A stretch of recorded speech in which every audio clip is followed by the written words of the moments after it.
Hi friends, welcome back to AvanPakasastram, where you can cook with Avan and Ramya. Today let's see a very healthy and tasty dosa, sprouted Channa Dosa. These are the ingredients needed.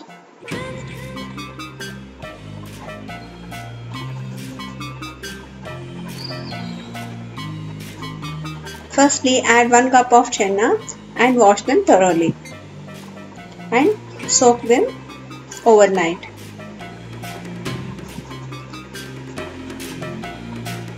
On first day, this is the what we get. Now drain this one and keep it aside. See, we'll get sprouts like this. Now add them to a jar and add 2 tablespoons of rice flour into this one and grind it into a coarse mixture using very little water.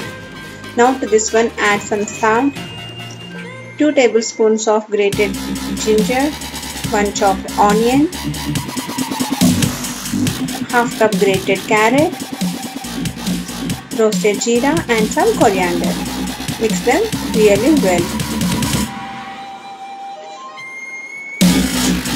Add some water to get the dosa batter consistency here.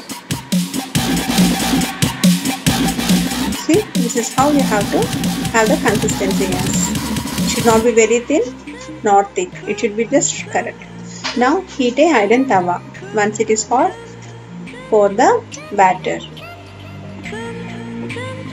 It won't be like a dosa because we kept all the ingredients into the batter already. Okay, apply some oil to this one and fry them on both sides. It has to be done in a medium flame.